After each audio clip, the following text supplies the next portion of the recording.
Dans un lointain passé, au Japon, un riche seigneur, le shogun Mototsune, soucieux de l'éducation des enfants de son royaume, créa une école à l'excellente réputation. Parmi les jeunes élèves qui étudiaient les arts de l'écriture, du dessin et du combat, il y avait un enfant prénommé Goy. Goy n'avait aucune prestance. Il n'était pas très vif et passait pour l'idiot de la classe. Il était petit, le bout du nez rouge et les paupières affaissées. Chacun se demandait comment il avait pu être accepté dans la célèbre école du seigneur Mototsune. Goy, je me demande comment tu as fait pour entrer au service du seigneur Mototsune. Personne ne croit en toi ici. Oui. Saisissez-vous de vos gourdes et buvons à la santé de Goy, mes frères. À Goy et à son courage pour oser se mesurer aux meilleurs étudiants de cette école. À Goy!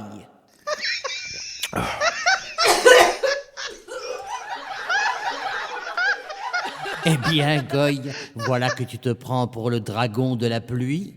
De tes naseaux rougis, tu recraches de l'eau.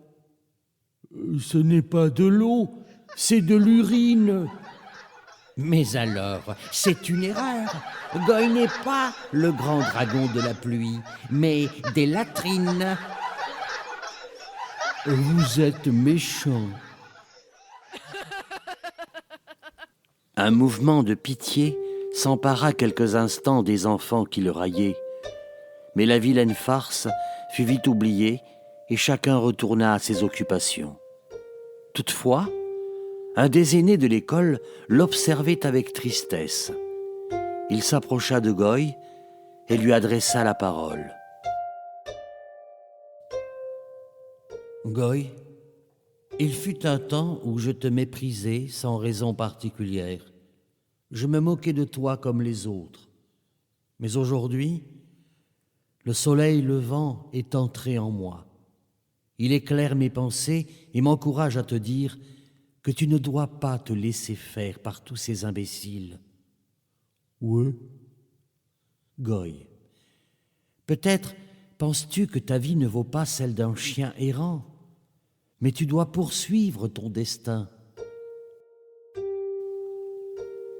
Pour toute réponse, Goy se mit à conter à l'aîné un souvenir. Un jour, voulant aller vers le jardin des sources sacrées, j'ai aperçu, au bord du chemin, 6 ou 7 enfants absorbés par un jeu.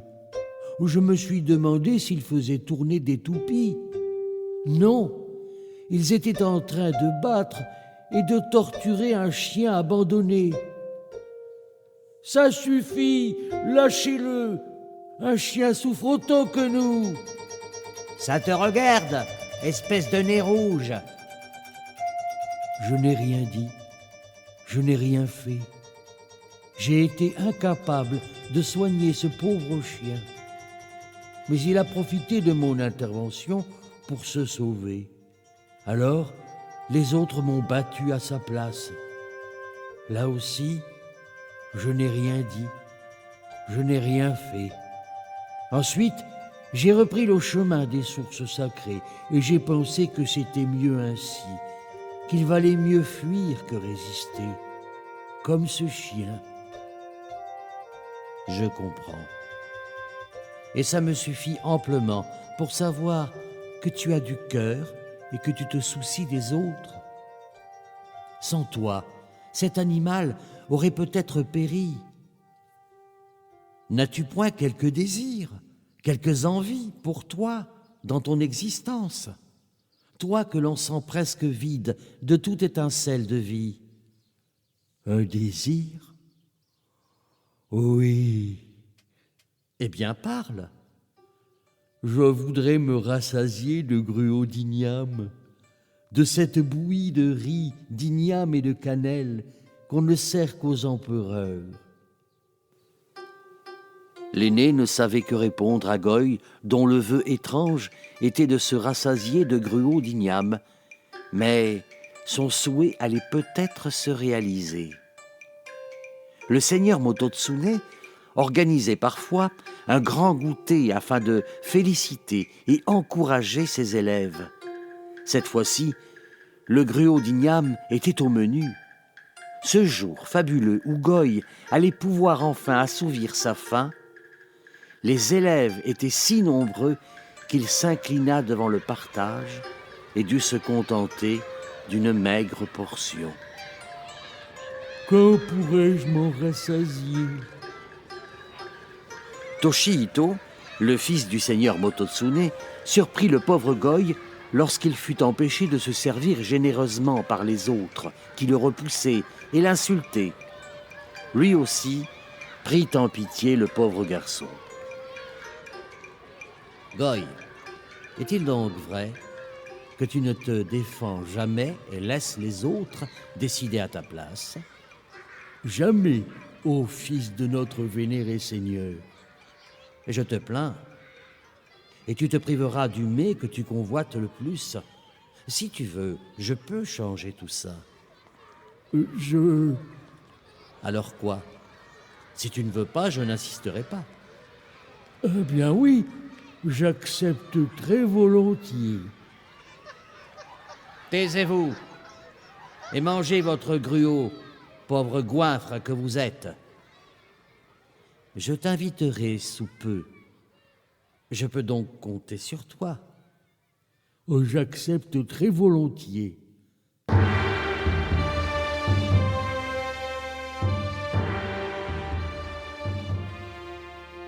Quatre à 5 jours plus tard, Toshihito et Goy se mirent en route, le long du fleuve Kano, sur la route de la porte d'Awata. Ils étaient suivis de près par des serviteurs. Eh bien, où va-t-on? Là-bas, pas très loin. Ne t'inquiète pas. Est-ce donc près de la porte d'Awata? Nous y sommes presque. Je dois me rendre près du mont Higoshi, aux sources chaudes. C'est ce que je t'ai déjà dit. J'ai trouvé là l'occasion de prendre un bon bain, en plus du gruau d'igname. Nous avons dépassé la porte d'Awata. Nous ne nous arrêterons donc pas? Est-ce à Yamashina que nous allons? Nous sommes déjà à Yamashina. Nous allons un peu plus loin. On continue encore ainsi? À vrai dire, c'est à Tsuruga que je voudrais te conduire. Tsuruga? Est-ce Tsuruga de la province d'Echizen? Grand Dieu, lorsque j'entends Higoshigawa, c'est Yamashina. Lorsque j'entends Yamashina, c'est le temple de Mi. Et finalement, il s'agit de Tsuruga en Echizen. Oh, quelle histoire! Si tu avais voulu m'en informer dès le début, nous aurions pu amener avec nous plus de gens. Tsuruga en Echizen? Les routes ne sont pas sûres, grand Dieu. C'est un vrai coupe-gorge. Un Toshihito vaut 1000 hommes. Ne t'inquiète pas pour la route. La caravane poursuivit sa route interminable. Goy commençait à penser que ce voyage était une épreuve un peu trop dangereuse pour se rassasier de gruau d'igname.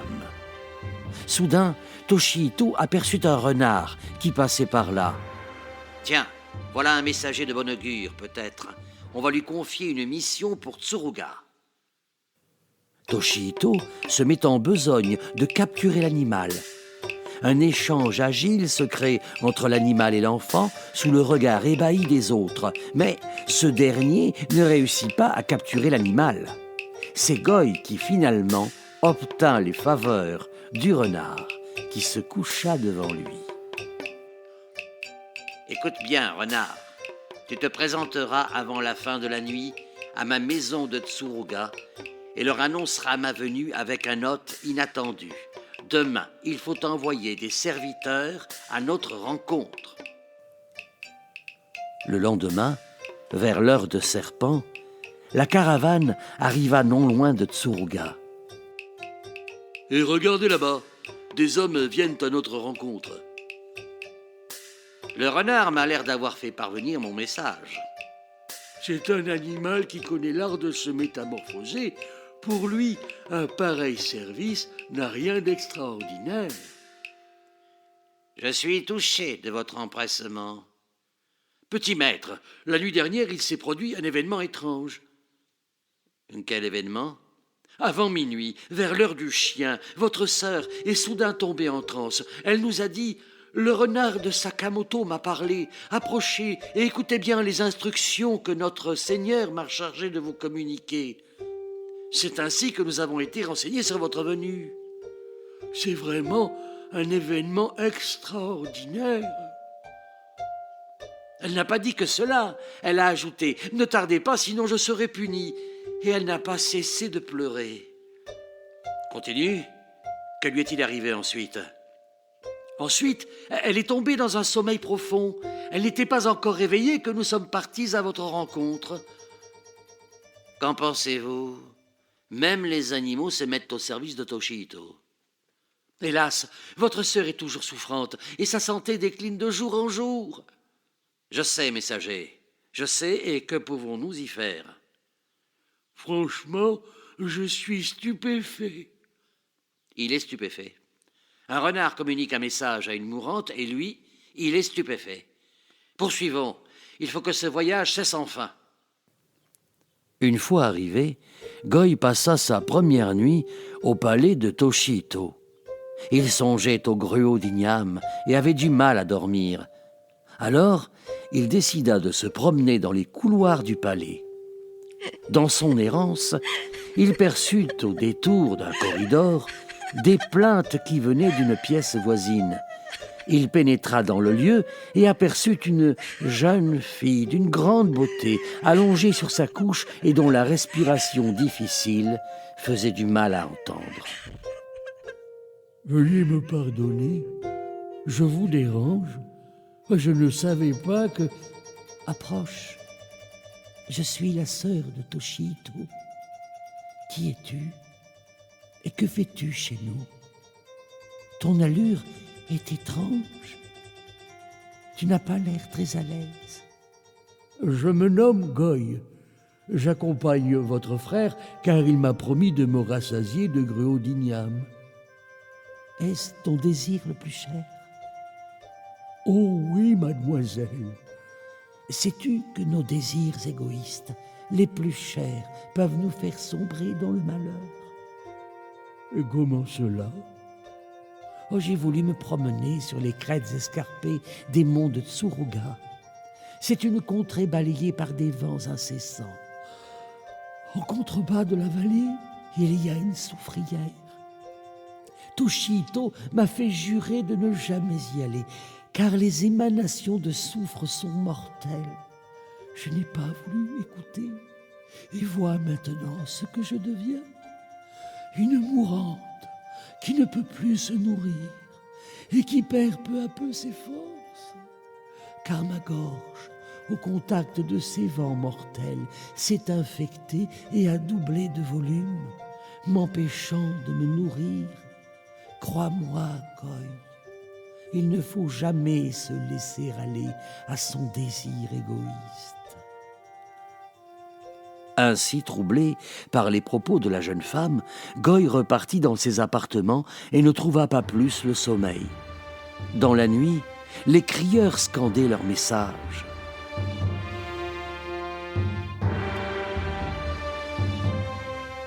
Habitants de ces parages, écoutez bien, que tous, jeunes et vieux, apportent à sa résidence demain matin, à l'heure de lièvre, un igname de 5 shaku de long et 3 sun de diamètre.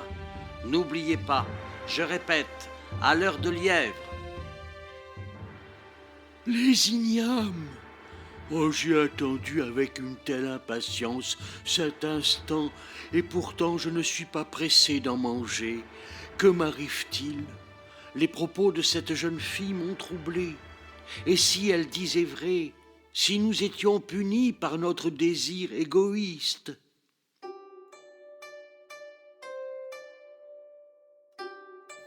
Alors, Goy eut une idée pendant sa nuit blanche. Ne pouvant refuser à présent l'invitation de Toshihito au risque de le décevoir et de subir son courroux, Goy plaça sous son col 2 aiguilles qui, lorsqu'il se pencherait pour manger le gruau d'igname, pénétreraient sa chair pour le rappeler à l'ordre. Le lendemain, 2 ou 3 000 ignames reposaient sur des nattes. Goy n'en croyait pas ses yeux. Des dizaines de serviteurs s'affairaient, activant le feu, grattant les cendres, versant dans les marmites le jus de cannelle douce. 1 heure plus tard, tout le monde prit place devant son plateau de déjeuner, aux côtés de Toshihito et Harihito, son cousin. Mais toute la vue de ce gruau d'igname et ses pensées au sujet de la pauvre jeune fille qui se mourait non loin eurent raison de l'appétit de Goy. On m'a dit que vous n'avez jamais été rassasié de gruau d'igname. Mangez-en donc à votre faim, je vous prie. Voici pour Goy. La première marmite vidée, Goy était rassasié et son cou endolori par toutes les piqûres d'aiguilles qu'il avait savamment placées dans le col de son gilet. Comme mon cousin te l'a dit, ne te gêne pas. Serviteur, apportez une autre marmite pour Goy. Je te suis bien obligé. Je suis rassasié. Je ne sais vraiment comment te remercier. C'est alors que le renard de Sakamoto fit son apparition. Le renard aussi se présente ici pour partager le gruau d'igname. Serviteur, donnez-lui à manger. Libre de ne plus manger de gruau d'igname, Goy laissa aller sa rêverie devant l'animal. Ce dernier l'intriguait par son comportement. Il mâchait consciencieusement le gruau, puis le recrachait pour le laper. Goy trouvait cette façon de faire beaucoup plus efficace que de se contenter du rassasiement. C'est alors qu'une idée folle lui vint en tête. Seigneur Toshihito, me permets-tu de porter un bol de gruau à ta sœur qui se meurt dans ses appartements? Que me comptes-tu là? Ne sais-tu pas bien qu'elle étouffe et ne peut plus avaler quoi que ce soit? C'est une question de temps à présent. Son âme est déjà recommandée au paradis céleste. Je ne suis pas si sûr, Seigneur. J'ai peut-être une idée là-dessus. S'il te plaît, Seigneur, ce sera pour moi une façon de te remercier. Toshihito accepta et l'on accompagna Goy au chevet de la jeune fille. Il mâcha, devant une assistance médusée, le gruau d'igname jusqu'à lui donner une consistance plus liquide. Il prit les 2 aiguilles qu'il portait à son cou et les enfonça doucement dans la gorge de la malade. La douleur dilata l'œsophage de la mourante. Goy versa doucement le gruau d'igname et put nourrir ainsi la jeune fille. Quelque temps plus tard, la sœur du seigneur Toshihito fut guérie. De retour à l'école, Goy retrouva l'aîné qu'il avait pris en affection et lui raconta toute son aventure. Goy, vois-tu, je savais que ton destin allait changer tôt ou tard. Tu n'es pas le garçon que tu croyais être, méprisé de tous. Aujourd'hui, te voilà médecin au service du seigneur Toshihito. Oui. Économie de parole. Cela te caractérise bien. Mais d'où t'est venue cette idée pour soigner l'épouse du Seigneur? C'est un renard sauvage qui me l'a inspiré. Je sais aujourd'hui que ma manie contemplative pourra me servir. Et t'as soif de gruau d'igname? Envolé. Mais toi-même qui m'as encouragé, je ne connais pas ton nom. Quel est-il? Je suis Tse de Sakamoto. On me surnomme le renard sauvage.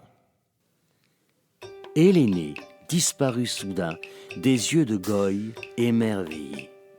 Ainsi Goy resta Goy, contemplatif, à l'air innocent et un peu bête, mais Goy n'eut plus jamais honte de Goy, à tel point qu'il finit par avoir le respect de tous, car chacun disait en le voyant « Voici Goy, un imbécile heureux mais savant dans l'art de la guérison, un naïf un peu bête au milieu d'un monde impitoyable et absurde.